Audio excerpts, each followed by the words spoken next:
Pendant plus d'un millénaire, un endroit a été le théâtre de multiples transformations, sur le plan historique comme sur le plan philosophique.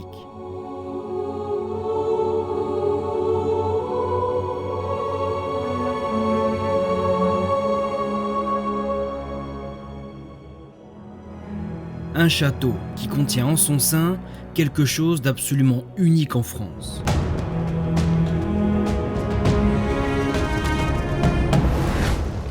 Un laboratoire d'alchimie. Je me prénomme Vincent et je suis le factotum du château de Sennevières. Factotum, en fait, c'est du latin. Fact, c'est faire, et totum, c'est tout. Et c'est d'une noble profession qui a été inventée au début de la Renaissance, car les seigneurs, à cette époque-là, possédaient plusieurs châteaux. Et il leur fallait une personne d'absolue confiance dans chaque lieu pour s'occuper du quotidien et de l'extra-quotidien. L'histoire de ce château débute en l'an 860, alors que le village actuel de Sennevières, qui se trouve dans le Lot, faisait partie de l'Aquitaine. Le duc d'Aquitaine, Weffre Gueffier, est un peu pourchassé par Pépin le Bref. Et sentant que ça allait pas bien tourner, il vient ici, il fait fortifier une grotte qui est à côté du château. Une grotte assez vaste qu'il va faire fortifier donc en 860. Et il va venir s'y réfugier. Il va être mis en état de siège par ce fameux Pépin le Bref. Ça va durer plus ou moins 4 ans. Et au bout de 4 ans, voyant que rien ne se déclenchait, Pépin le Bref soudoie un garde du duc d'Aquitaine qui va une nuit l'égorger. Et du coup, Pépin le Bref récupère l'Aquitaine, lève le camp et s'en va gérer d'autres affaires ailleurs. 4 ans plus tard, aux alentours de l'an 864, l'armée de Pépin le Bref quitte le territoire et la famille du duc d'Aquitaine, Weffre Gueffier, reste sur place. Une fille du duc va se marier avec un fils de la famille Lapopie, des voisins proches car le village de Saint-Cyr-Lapopie se trouve à 7 km de Sennevières. De cette union va naître le début de la construction du château. Au début du XIe siècle, une fille Lapopie se marie avec le seigneur de Gourdon, et c'est ainsi que la famille Gourdon hérite du château et commence une longue série de constructions. Alors, à partir du XIe, on va commencer à construire, justement, on va étendre ce vieux château-là, on va construire des murs d'enceinte, on va créer une forteresse médiévale. C'est une période où on se chiffonne assez rapidement avec le voisin d'à côté. Et donc c'est plutôt des combats de proximité. Hein. On va construire donc des murs d'enceinte sur 3 côtés, puisque le château est construit sur un promontoire naturel rocheux qui déborde du Causse et qui donne 60 mètres au-dessus du Lot. Donc on est très en hauteur, on est inattaquable par le côté sud, le côté est, le côté nord. C'est que par le côté ouest où on peut arriver éventuellement prendre le château ou venir habiter dans le château.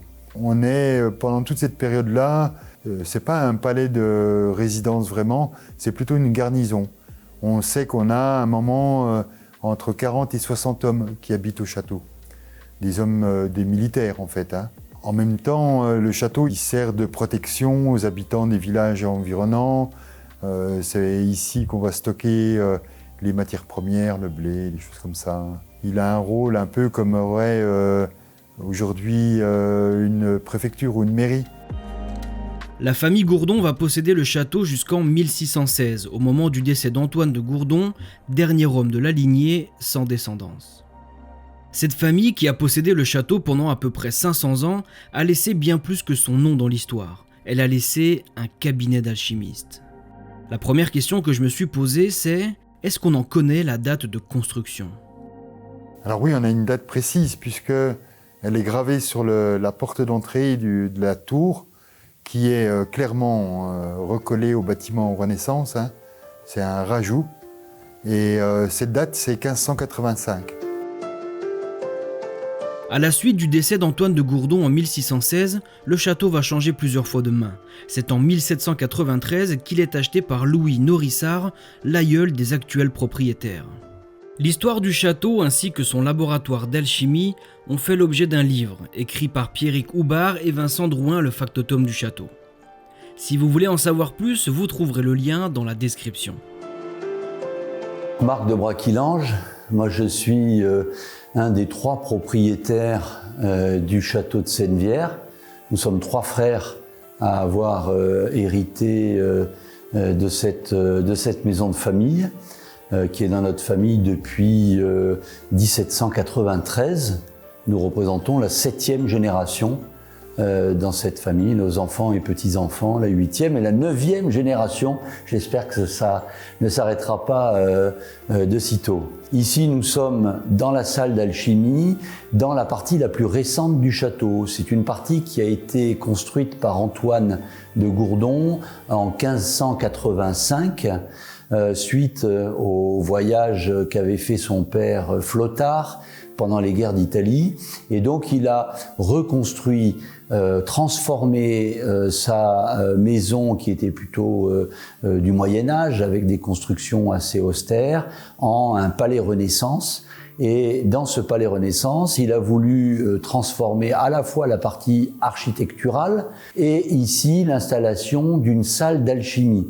Alors il y en a assez peu, c'est plutôt rare. Et ce qui est intéressant, c'est que cette salle d'alchimie date de la fin du XVIe siècle, cette salle a été coupée par une cloison à l'origine, ce qui était assez rare. Et dans cette pièce, on a dessiné un certain nombre de dessins sur les murs qui illustrent les travaux de l'alchimiste, dont malheureusement nous n'avons pas le nom, qui a travaillé dans ce four qui est derrière moi, que nous appelons l'Athanor. Athanor vient de l'arabe at-tanou, qui signifie fourneau. L'origine arabe de ce mot n'est pas surprenante, car ils ont eu un rôle majeur dans la transmission du savoir alchimique entre l'Orient et l'Occident. Les athanors sont apparus en France à la fin du Moyen-Âge et se sont multipliés pendant la Renaissance. L'alchimie opérative a pour but de transformer les métaux vils en métaux précieux, et c'est à l'intérieur de ce four que se passe la transmutation. Les traités alchimiques insistent sur le fait qu'il doit être clos et parfaitement hermétique, afin qu'aucun gaz ne puisse s'en échapper et ainsi faire échouer l'opération. Mais l'alchimie est une tradition qui s'exprime par des métaphores et des allégories. Transformer le plomb en or devient alors se transformer soi-même pour devenir meilleur. Et l'Athanor devient un four philosophique qui n'a plus d'existence matérielle, mais qui est le mental dans lequel l'individu va pouvoir opérer. Le lieu de l'expérimentation devient donc notre fort intérieur, notre corps, notre psychisme, notre conscience. Si l'Athanor doit être clos et hermétique, c'est parce qu'aucune réponse ne viendra de l'extérieur. C'est un travail intime qui se fait en vase clos, une maturation lente qui permet un changement d'état psychique. Pour exprimer son travail, l'alchimiste du château de Sennevières a peint des fresques sur les murs et le plafond, inspirées des Métamorphoses, l'œuvre du poète latin Ovide. Ces différents panneaux sont intéressants parce qu'ils permettent d'illustrer les travaux de l'alchimiste. Moi, je vais vous en donner une lecture profane, c'est-à-dire une description qui ne donne pas lieu nécessairement à une traduction directe des travaux que l'alchimiste a pu faire. D'autant que c'est assez codifié et qu'on peut en avoir de multiples interprétations. Alors le premier panneau que l'on peut voir, qui est à ma gauche, c'est le bain de Diane. On s'aperçoit que Diane est dans son bain, elle est nue et on vient lui faire la cour. C'est Actéon qui vient lui faire la cour, il n'a pas le droit de la voir nue et il est automatiquement transformé en cerf et ce sont ses propres chiens que l'on voit sur le panneau qui viennent le mordre et le pourchasser pour le punir d'avoir vu Diane nue.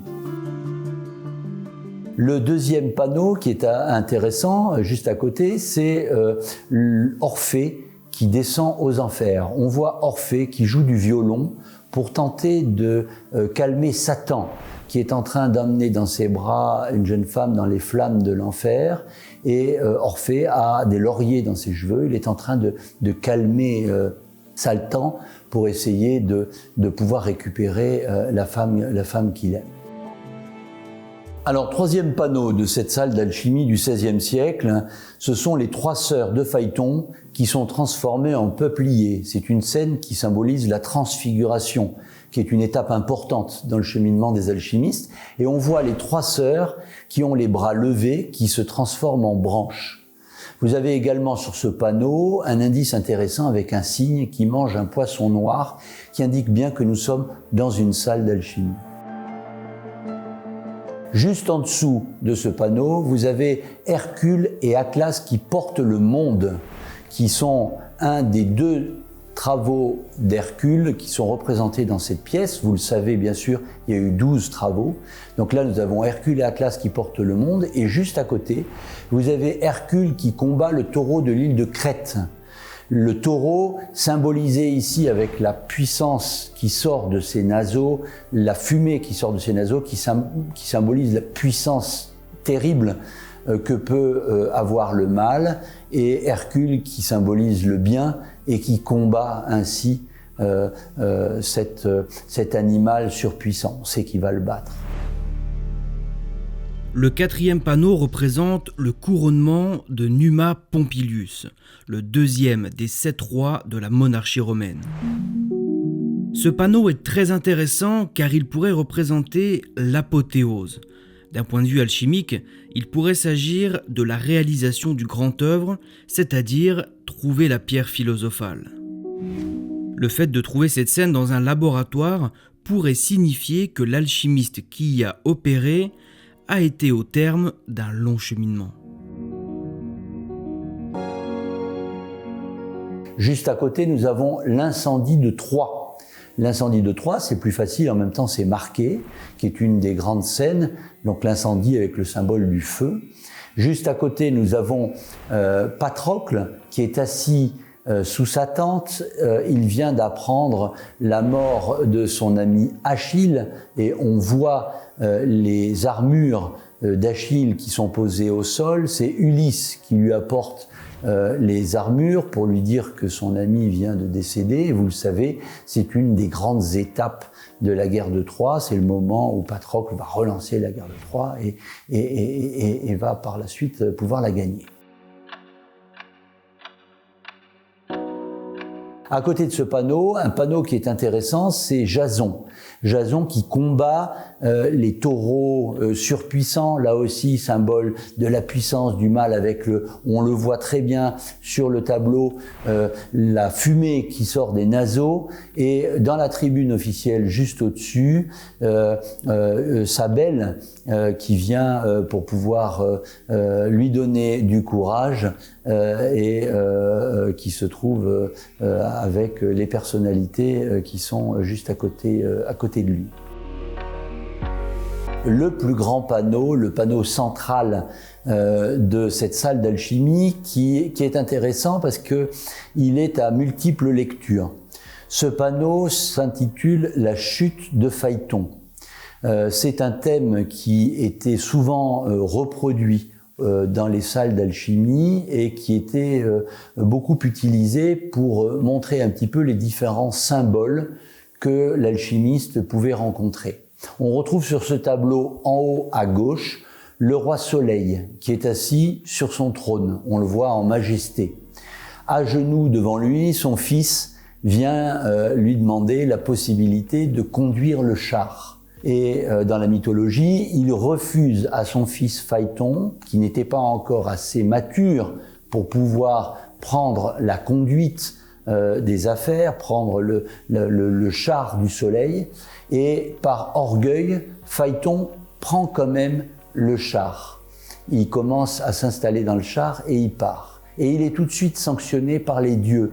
On voit tout en haut à droite Zeus qui a la foudre, le sceptre de la foudre dans sa main droite, qui est assis sur un aigle aux ailes déployées et qui jette la foudre pour affoler les chevaux. Vous voyez les 4 chevaux puisque dans les Métamorphoses d'Ovide, il y a 4 chevaux, qui tombent pour bien symboliser que c'est la chute, le char se retourne, Phaéton tombe, et il y a même une flèche qui vous indique qu'il quitte le domaine des dieux, symbolisé par Zeus, symbolisé par le roi Soleil, par les nuages, et il tombe vers les mortels que nous sommes, symbolisés par le bateau avec la mer, le château sur la montagne, etc.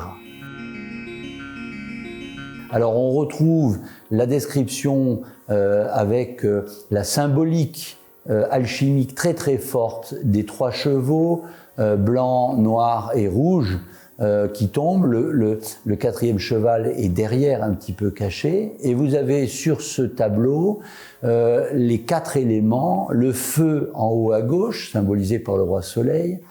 Vous avez l'air en bas à droite. Vous avez l'eau en bas à droite et vous avez la terre en bas à gauche. Donc on retrouve les 4 éléments sur le même panneau, et ça symbolise aussi cette notion d'avoir de l'humilité. L'alchimiste devait être humble puisque sa tâche était très importante. Il avait un parcours initiatique dans sa quête spirituelle pour se rapprocher de Dieu, pour s'élever en matière de philosophie. Il avait un parcours qui était compliqué au niveau de ses travaux pratiques, puisqu'il fallait réussir à trouver de l'or, trouver la pierre philosophale, et ça se faisait pas n'importe comment, il y avait beaucoup d'étapes. Et donc, ce tableau montre toute l'humilité qu'il fallait pour pouvoir réussir à aller jusqu'à la fin des travaux et ainsi, en étant tout petit au départ, arriver à la grandeur à la fin. L'alchimiste du château de Sennevières, dont on ne connaît malheureusement pas l'identité, a laissé derrière lui bien des mystères. Les archives du château ont été pillées et brûlées en 1789 lors de la Révolution française par les révolutionnaires de Carjac. Nous ne savons donc pas qui était cet alchimiste ni à quoi il travaillait. Dans le château, on peut trouver quelques représentations intéressantes, comme ce symbole gravé sur le haut d'une cheminée, ou encore cette broderie qui afficherait beaucoup de symboles et de métaphores alchimiques. Qu'il ait réalisé le grand œuvre ou non, l'alchimiste qui opérait dans ce laboratoire a laissé derrière lui beaucoup de questions sans réponse. Et au final, n'est-ce pas là la meilleure façon de transmettre son amour de l'alchimie ?